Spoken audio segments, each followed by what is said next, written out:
तो गाइस मैं हूं तो और आप देख रहे हैं रेसलिंग फैंस नेटवर्क। तो भाई प्रो रेसलिंग इलस्ट्रेटेड की लिस्ट निकल के सामने आई है एंड ये है PWI विमेंस 250 की लिस्ट, यानी कि PWI के अकॉर्डिंग साल 2025 की टॉप 250 फीमेल रेसलर्स कौन सी थी। तो हम लोग भाई सब तो नहीं देखेंगे ऑब्वियसली, लेकिन मैं आपको टॉप 10 बता देता हूं। तो इनके अकॉर्डिंग नंबर 1 पे 2025 में रही है मर्सिडीज मोने, नंबर 2 पे है टोनी स्टॉर्म, नंबर 3 पे है साया कामितानी, नंबर 4 पे है टिफनी स्ट्रैटन, 5 पे है स्टेफनी वेकर, 6 पे इयो स्काई, 7 पे एथेना, 8 पे सेरे, 9 पे नेओमी एंड 10 पे है रिया रिप्ली। तो WWE की बात करें तो WWE की टोटल सुपरस्टार्स इसमें 1 2 3 4 5 है। टॉप 10 में 5 WWE की सुपरस्टार्स है एंड टॉप पे है मर्सिडीज मोने फ्रॉम AEW, नंबर 2 पे भी टोनी स्टॉर्म है फ्रॉम AEW। टिफनी आखिर चौथे पे कैसे मुझे नहीं पता, मुझे लगता है स्टेफनी वेकर को शायद थोड़ा और ऊपर होना था, लेकिन ठीक है। नेओमी बेचारी सही चल रही थी, शायद वो और ऊपर आती, लेकिन वो बीच में प्रेग्नेंट हो गई तो इसलिए उनको जाना पड़ा, बट चलता है, ठीक है। बेकी लिंच यहाँ पे नहीं है। बेकी लिंच कहते रहती हैं कि स्पोर्ट्स इलस्ट्रेटेड मुझे यहाँ रैंक करता है, वहाँ रैंक करता है,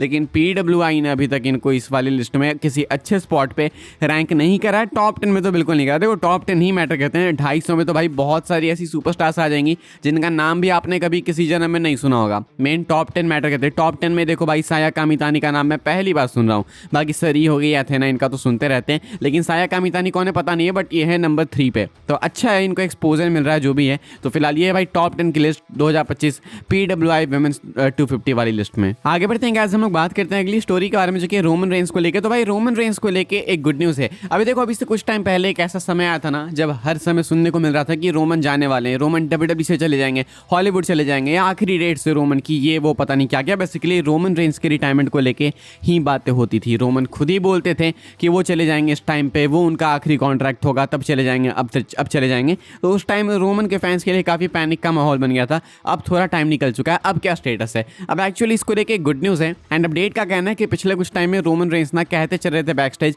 कि वो रिटायर हो जाएंगे, बहुत जल्दी वो चले जाएंगे, रिटायर होने वाले हैं। लेकिन अब रोमन कहते हैं कि नहीं, मैं इतनी जल्दी भी रिटायर नहीं होगा। कहते हैं रोमन की एनी टाइम सून तो ये रिटायरमेंट नहीं आने वाली है मेरी। यानी कि रोमन रेंस भाई एक पॉजिटिव साइन दे रहे हैं। रोमन रेंस कह रहे हैं कि शायद वो WWE में रह सकते। देखो रहना पड़ेगा भाई, ये मैं बहुत ज़रूरी बात बता रहा हूँ। जॉन सीना के जाने के बाद इस कंपनी का क्या होगा पता नहीं, क्योंकि जॉन सीना जाएंगे उसके बाद बस एक एक करके सुपरस्टार्स रिटायर ही होने वाले हैं। सीना जाएंगे, रोमन चले जाएंगे, देन पता नहीं ये कंपनी किसके भरोसे चलेगी। अबे भले हो सकता है कि कंपनी डाउन हो, या फिर हो सकता है कि इंटरेस्ट कम हो फैंस का, लेकिन एक चीज़ मालूम है लोगों को कि जॉन सीना अभी भी है, लोगों को मालूम है कि लेसनर अभी भी है, उनका मैच हो सकता है, रोमन अभी भी है, लेकिन एक बार ये लोग रिटायर हो जाएंगे तो then there will be no excitement. पता है कि अभी आ ही नहीं सकते हैं। हालांकि रेसलिंग में रिटायरमेंट मैटर नहीं करती है, लेकिन इनकी एज हो गई ना, तो अभी कितनी बार आते रहेंगे, तो ऐसे में ये एक दिक्कत हो जाएगी। लेकिन गुड न्यूज़ ये है कि रोमन रेंस जो पहले कहते फिर रहे थे बैक स्टेज कि वो जल्दी ही रिटायर हो जाएंगे, समय करीब आ गया, अब वो लोगों से कह रहे हैं कि शायद अभी मैं रहूँगा, अभी ये समय इतना करीब भी नहीं आया है।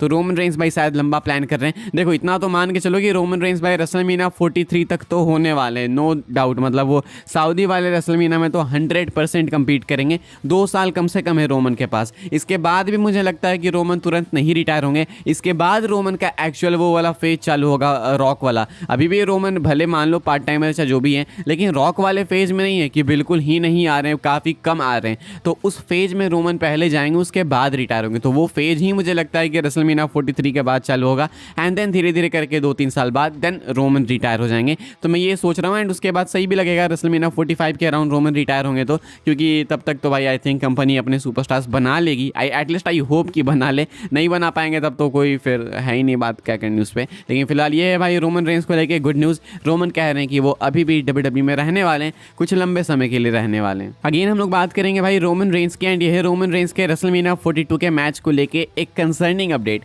रोमन रेंस के रेसलमीनिया 42 के मैच को लेके काफ़ी सारी स्टोरीज मैं आपको ऑलरेडी बता चुका हूँ। लाइक मैंने आपको बता रखी बात कि रोमन जे उसो को फेस करना चाहते हैं, जे उसो को ओवर करना चाहते हैं, रोमन रेंस ब्रेकर को फेस नहीं करना चाहते हैं। ऑल्सो कहा जा रहा है कि रोमन कोडी भी कहीं ना कहीं डिस्कस हुआ है, रोमन पंक भी डिस्कस हुआ है। तो जब रोमन कोडी डिस्कस किया गया तो ऐसा कहना था रोमन रेंस का कि भाई देखो ये हमारा मैच होगा तो ये हमारा आखिरी मैच होगा, मतलब रेसलमीनिया में हमारे तीसरा मैच होगा एंड ये आखिरी मैच होगा। एंड यहाँ पे मैं चाहता हूँ कि तुम सॉलिडिफाई करो कि कंपनी का एक्चुअल फेस कौन है। यानी कि इस बार अगर आपको रोमन रोमन कोडी का मैच देखने को मिलता है रेसलमेनिया 42 में, तो देन मान लो भाई कि ये मैच सिर्फ टाइटल के लिए नहीं होगा, सिर्फ आपस में इनकी स्टोरी खत्म करने के लिए नहीं होगा, बल्कि एक्चुअली में डिटरमाइन करने के लिए होगा कि रियल में डब्ल्यूडब्ल्यूई का फेस कौन है, किसने कंपनी को यहाँ तक पहुँचाया। तो ये इसलिए मैच होने वाला है, ऐसा कहा जा रहा है, ये डिमांड है। एंड सेम डिमांड है रोमन पंक के लिए कि भाई वन एंड डन करेंगे, इसको खत्म करेंगे, तो कौन है कंपनी का एक्चुअल फेस, ये डिटरमाइन करने वाली बात है। तो रोमन के रेसलमेनिया 42 वाले मैच को लेकर भाई काफ़ी कॉम्प्लिकेशन है, मतलब हर एक मैच के साथ में कुछ ना कुछ बैकस्टेज ड्रामा है, चाहे सीएम पंक की बात करो,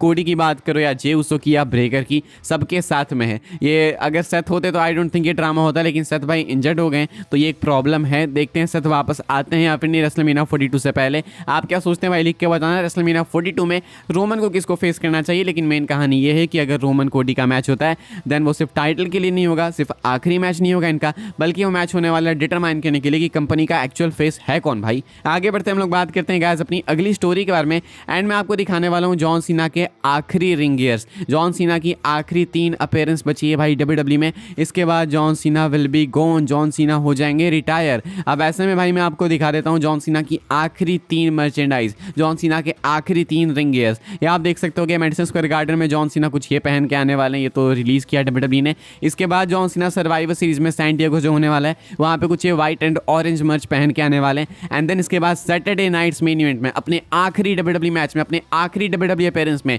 जॉन सीना इस वाली मर्चेंडाइज को पहन के आने वाले हैं, and then he will be gone. ये काफ़ी अजीब सा लग रहा है भाई बोलने में, मतलब अजीब सा हिट कर रही है चीज़ अंदर तक कि बस 3 बार जॉन सीना एंटर करने वाले हैं as a wrestler, only 3 times, never again. कभी नहीं John Cena as a wrestler जॉर्ट्स में आपको देखने को मिलेंगे, कभी नहीं जॉन सीना आपको ए लगाते हुए दिखेंगे, कभी नहीं जॉन सीना 5 नकल सफल करेंगे।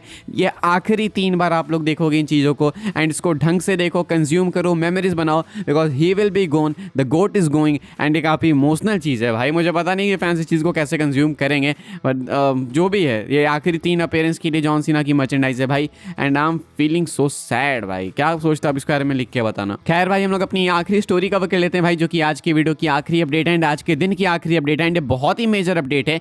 जॉन सीना अगले मंडे नाइट रॉ में अपीयर होने वाले मैडिसन स्क्वायर गार्डन में, एंड यहाँ पे जॉन सीना फेस कर सकते हैं सीएम पंक को। यस, जॉन सीना ने भाई इस वाले मंडे नाइट रॉ के एपिसोड में आईसी टाइटल के लिए फेस करा डोमिनिक को, वो आईसी चैंपियन बन गए, एंड अब वो अगले मंडे नाइट रॉ में सीएम पंक को फेस करने वाले हैं, मोस्ट लाइकली उनकी वर्ल्ड हैवीवेट चैंपियनशिप के लिए। सही सुन रहे भाई आप लोग, मैं आपको बता दूं रिपोर्ट निकल के सामने आई है कि मैडिसन स्क्वायर गार्डन में एक्सपेक्टेड है कि जॉन सीना रेसल करेंगे अगेंस्ट सीएम पंक। एक बार फिर से इनका मैच होगा, एक बार ऑलरेडी हो चुका है नाइट ऑफ चैंपियंस में, लेकिन उसके एंडिंग से लोग खुश नहीं थे, हमने रिव्यू भी किया था, मैं भी नहीं खुश था भाई। अब एक प्रॉपर एंडिंग चाहिए, तो इनका मैच आपको देखने को मिलेगा अभी अगले मंडे नाइट रॉ के एपिसोड में। अनाउंस नहीं हुआ है, अनाउंस होना बाकी है, डब्ल्यूडब्ल्यूई वाले शायद वो भी सीधा शो में अनाउंस करेंगे।